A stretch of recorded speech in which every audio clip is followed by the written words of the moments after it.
Sir 'Ranbir Kapoor' రాముని పాత్రలో and Sai Pallavi Sita పాత్రలో ఒక రామాయణం మూవీ తెరకెక్కిస్తున్నారు సార్. అయితే ఈ రామాయణం మూవీ ఇప్పుడు ఒక ఇష్యూలో ఇరుక్కుంది. అది కూడా అల్లు అరవింద్ గారితోని అంటున్నారు. ఏ ఇష్యూ సార్? ఏం జరిగింది అసలు? రామాయణాలు చాలా సార్లు చాలామంది తీస్తున్నారు. ప్రభాస్ కూడా మరి తీశాడు. సో ఇప్పుడు ఒకటి వైరల్ అవుతుంది. అదేంటంటే సాయి పల్లవి సీతగా చేస్తుంది. 'రణబీర్ కపూర్' మన అనిమల్తో తెలుగు వాళ్ళకి కూడా దగ్గర అయ్యాడు. తను రాముడిగా యాక్ట్ చేస్తున్నాడు. అట్లాగే కేజీఎఫ్ హీరో యష్, అతనేమో విలన్గా అంటే రావణాసురుడిగా చేస్తున్నాడు. సో అతను కో ప్రొడ్యూసర్ కూడా దీనికి ప్రొడ్యూసర్ అయితే నమిత్ మల్హోత్రా, కో ప్రొడ్యూసర్గా యష్ చేస్తున్నాడు కేజీఎఫ్ హీరో. ఇక డైరెక్టర్ వచ్చి నితీష్ తివారీ డైరెక్టరు. సో ఇక మిగతా క్యారెక్టర్లు తీసుకున్నప్పుడు 'రణబీర్ కపూర్' రాముడు, ఈమె మన సాయి పల్లవి సీత, లక్ష్మణుడిగా నవీన్ పోల్సిట్ అంటున్నారు. అట్లాగే హనుమంతుడిగా సన్నీ డియోల్, కుంభకర్ణుడిగా బాబీ డియోల్ సన్నీ డియోల్ కొడుకు, తర్వాత కైకేయిగా లారా దత్త, శూర్పణఖగా రకుల్ ప్రీత్ సింగ్, దశరథుడిగా అమితాబ్ బచ్చన్. సో ఇలాగా మల్టిపుల్ కాస్టింగ్ ఇంట్రెస్టింగ్ ఉంటుంది. వీళ్ళందరినీ మనం ఆ పాత్రలో ఊహించుకుంటే, అంటే సాయి పల్లవిని కూడా సీతగా ఊహించుకోవడం అనేది కొంత విచిత్రంగా ఉంది. దాని మీద చాలా వ్యతిరేకత కూడా ఉంది. ట్వీట్లో చూస్తే సాయి పల్లవి సీత ఏంటి అన్నట్టుగా, అంటే ఒక హుందా, ఒక వ్యవహారం ఉండాలి కదా సీతకి, ఈమెను చూస్తే చిన్నపిల్లలాగా ఉంటుంది అన్న ఇది వస్తుంది. కాకపోతే 'రణబీర్ కపూర్' రాముడు అయినప్పుడు సాయి పల్లవి సీత అయితే తప్పే ఉందనే అనేవాళ్ళు ఉన్నారు. బట్ యాష్ మాత్రం రావణాసుడికి బ్రహ్మాండంగా ఉంటాడనేది చాలామంది చెప్తున్నారు. యాష్ సూపర్గా సరిపోతాడు, అసలు యాష్ సినిమానే అవుతుంది అనేది కూడా చెప్తున్నారు. 'రణబీర్ కపూర్' కూడా ఎంత మంచి యాక్టర్ మనం చూసాము దీంట్లో. యాక్చువల్గా ఇది ఇప్పుడు ఇండియాలోనే అతి పెద్ద బడ్జెట్ సినిమా అని కూడా చెప్తున్నారు. దీన్ని 2 పార్ట్లుగా తీయబోతున్నారు. ఫస్ట్ పార్ట్కి 835 కోట్లు బడ్జెట్ అని చెప్తున్నారు. ఇప్పటివరకు పెద్ద బడ్జెట్ సినిమా వచ్చి బ్రహ్మ, అది 450 కోట్లు బ్రహ్మాస్త్రలో కూడా 'రణబీర్ కపూర్' ఉన్నాడు. ఇప్పుడు దీన్ని మించి ఇది 835 కోట్లు ఫస్ట్ పార్ట్ మాత్రమే. సెకండ్ పార్ట్ మరి ఎంత అనేది చెప్పలేదు. దీనికి ఏంటంటే హాలీవుడ్ గ్రాఫిక్స్ అంతా కూడా, హాలీవుడ్లో ఆస్కార్ అవార్డు వచ్చిన గ్రాఫిక్ బ్యాచ్ అంతా కూడా దీనికి దింపుతున్నారు. దాదాపు పోస్ట్ ప్రొడక్షన్ కోసమే 600 రోజులు దీనికి కేటాయిస్తున్నారు అనమాట. సో ఈ స్థాయి పెద్ద బడ్జెట్ సినిమా ఇది.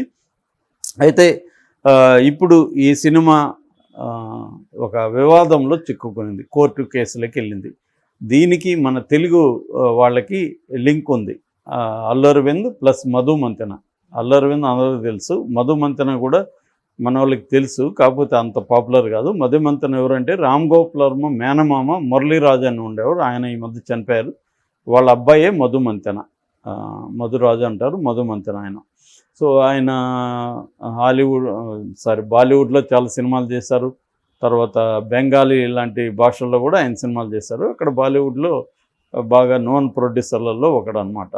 సో ఆయన అల్లు అరవింద్ టైఅప్ అయ్యారు. వాళ్ళు ఎప్పుడో రామాయణం ప్రకటించి దానికి గ్రౌండ్ వర్క్ అంతా చేశారు. వాళ్ళతో వీళ్ళు కలిశారు. ఎవరు? ఈ నమిత్ మల్హోత్రా, వీళ్ళందరూ టీమ్గా ఫామ్ అయ్యి రామాయణం చేద్దామని అనుకున్నారు.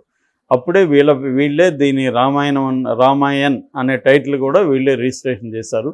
సో దానికి సంబంధించి వర్క్ అంతా వీళ్ళు చేశారు, స్క్రిప్ట్ వర్క్ అంతా. ఆ తర్వాత అల్లు అరవింద్ అండ్ మధు మంతెన బయటకు వచ్చేసారు. వాళ్ళతో ఇబ్బందులు వచ్చినప్పుడు వాళ్ళకి ఒక అగ్రిమెంట్ రాసుకున్నారు. వీళ్ళు ఇప్పటివరకు చేసిన దానికి సంబంధించి రాయల్టీ పే చేయాలి అని. సో అయితే ఆ రాయల్టీ బిగినింగ్ కొంత ఇచ్చారు, కానీ తర్వాత వాళ్ళు ఇవ్వడం మానేశారు. సో దానివల్ల ఇప్పుడు వీళ్ళు దీని మీద కోర్టుకి వెళ్ళారని చెప్తున్నారు మధు మంతెన, అల్లు అరవింద్. సో మాకు రాయల్టీ ఇవ్వకుండానే వీళ్ళు షూటింగ్ మొదలుపెట్టి చేసుకుంటున్నారు. సో దీన్ని చేయడానికి వీల్లేదని, అందుకని ఇప్పుడు రామాయణ ఆగిపోయిందని చెప్తున్నారు. సాయి పల్లవి హైదరాబాద్ వచ్చేసింది, 'రణబీర్ కపూర్' ఏమో అమెరికా వెళ్ళాడు. అందుకని ఇది ఆగిపోయింది సినిమా. మరి కోర్టుల్లో తేలుతుందా, లేకపోతే వీళ్ళు ఏమైనా కోర్టు బయట పరిష్కరించుకుంటారా అనేది కూడా చూడాల్సిన విషయం. ఎందుకంటే అల్లు అరవింద్, మధు మంతెన దీన్ని ఒక ప్రెస్టీజియస్ ప్రాజెక్టుగా, ఇండియాలోనే ఒక పెద్ద ప్రాజెక్టుగా చేద్దామనేది అనుకున్నారు. అంటే మనకేందంటే ఇప్పుడు హాలీవుడ్ కంటే గ్రీకు పురాణాలని వాళ్ళు ఎక్కువ తీసుకుంటారు. వాటిని బేస్ చేసుకుని వాళ్ళు ఫాంటసీ క్యారెక్టర్ క్రియేట్ చేసుకుంటారు. ఈ మధ్య వాళ్ళు కూడా అవతార్ లాంటి సినిమాల్లో ఇండియన్ మన రాముడు, మన కైండ్ ఆఫ్ కృష్ణుడు ఈ క్యారెక్టర్ని వాళ్ళు కూడా వాడుకోవడం మొదలుపెట్టారు. అందుకని అవతారంలో అన్నీ కూడా బ్లూలో నీలి రంగులో ఉంటుంది. మనకి నీలిమేఘ శ్యాముడు అని కూడా రాముడిని అంటుంటారు. అవును. అలాగా అక్కడ ఇది చేస్తారు. కానీ ఇప్పుడు ఏమైందంటే మన వాళ్ళే మన భారత రామాయణాలని పెద్ద ఎత్తున తీయడం అనేది మొదలుపెట్టారు. ఆల్రెడీ నిజానికి భారతాన్ని సోషల్గా అప్లై చేస్తూ, రామాయణాన్ని సోషల్గా అప్లై చేస్తూ అనేక సినిమాలు వచ్చాయి మనకి. దళపతి లాంటి సినిమాలు అంతా భారతాన్ని బేస్ చేసుకొని వచ్చాయి కదా. సో ఈవెన్ బాహుబలికి కూడా భారతం చాలా ఉపయోగపడింది అనేది వాళ్ళు చెబుతారు. సో అలాగా మనకి మన ఇండియాలో ఉండే అనేక పుస్తకాల మీద కావచ్చు, సినిమాల మీద కావచ్చు, నాటకాల మీద కావచ్చు, వీటన్నిటి మీద భారత రామాయణ ప్రభావం చాలా పెద్ద ఎత్తున ఉంటుంది. ముఖ్యంగా భారత ప్రభావం ఎక్కువ, ఎందుకంటే దాని విస్తృతి ఎక్కువ, క్యారెక్టర్లు ఎక్కువ, విస్తృతి ఎక్కువ. రామాయణమేమో స్ట్రైట్ ఫార్వర్డ్గా ఉంటుంది. సీతని కిడ్నాప్ చేస్తాడు, రాముడు వెళ్ళి ఎలా విడుదల అనేదే మేజర్ పాయింట్ అక్కడ. ఇక్కడ అట్లా కాదు, ఇది అనేక క్యారెక్టర్లు, వ్యవహారం, పెద్ద యుద్ధము, దాంట్లో కూడా మల్టీ క్యారెక్టర్స్ ఇలాగా ఉంటుంది భారతం.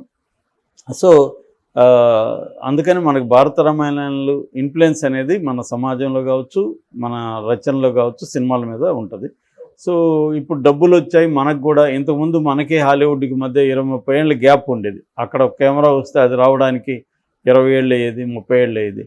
సో అది ఇప్పుడు గ్లోబలైజేషన్ తర్వాత ఏమైందంటే టెక్నాలజీ కూడా వాళ్ళ పారుగా ఉన్నాం మనం కూడా.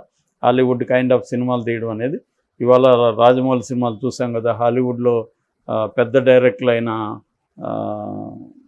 జేమ్స్ కెమెరాన్ లాంటి వాళ్ళు వచ్చి పొగిడేసిపోయారు. సో అంటే మనం కూడా ఇప్పుడు హాలీవుడ్ రేంజ్ సినిమాలు తీయగలం. ఆ కైండ్ ఆఫ్ పెట్టుబడి ఉంది, ఆ కైండ్ ఆఫ్ మార్కెట్ కూడా మనకు కూడా పెరిగింది. వరల్డ్ వైడ్ రిలీజ్ చేయడం, జపాన్లో, చైనాలో కూడా మన సినిమాలు పెద్దగా ఆడడం. సో వరల్డ్ వైడ్గా ఇండియన్స్ కూడా విస్తృతంగా ఉండడం. సో దీనివల్ల మన మార్కెట్ పెరిగింది. రెండోది ఓవరాల్గా వెల్త్ పెరిగిన సెక్టర్ ఒకటి బలంగా పెరిగింది ఇండియాలో కూడా. ఈ సెక్టర్కి డబ్బులు ఖర్చు పెట్టడం, 1000 రూపాయలు పెట్టి సినిమా చూడడం అనేది చాలామందికి పెద్ద విషయం కాదు. సో వీటన్నిటి రీత్యా ఏమైందంటే మన మార్కెట్ కూడా బాగా విస్తరించింది. సో దానివల్ల ఇవాళ వీళ్ళు పెద్ద స్థాయి సినిమాలు తీయాలంటే దేంట్లో పెట్టాలి? యుద్ధము, పెద్ద పెద్ద పెద్ద సెట్లు, ఇవన్నీ అంటే భారత రామాయణాలు వీళ్ళకి ఆప్ట్గా సరిపోతాయి. సో రెండోది ఏంది, ఆ క్యారెక్టర్లు ఆల్రెడీ ప్రజలకి తెలుసు కాబట్టి ఆ క్యారెక్టర్లు కొత్త వాళ్ళని పెట్టడం వల్ల కొత్త రకమైన ఒక ఇంటర్ప్రిటేషన్ ఉంటుంది. రెండో టెక్నాలజీ, బాణాలు వేయడం. ఇప్పుడు టెక్నాలజికల్గా చూసుకున్నప్పుడు గ్రాఫిక్స్లో ఎఫెక్టివ్గా, మోర్ బిలీవబుల్గా చేయొచ్చు.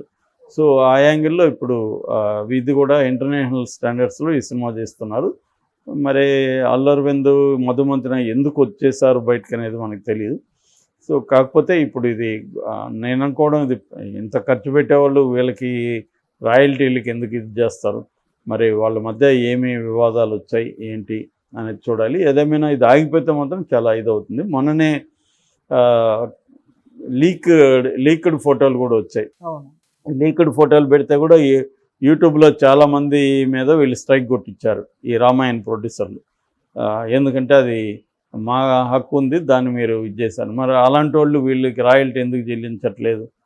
సో నిజానికి అదొక కామెడీ. ఏంటంటే రామాయణమే ఎవరిది కాదు, వీళ్ళేమో మాదని క్లెయిమ్ చేసుకోవడం. రామాయణమే కాపీ కదా, వీళ్ళు కాపీ కొట్టేదే రామాయణం కొడతారు.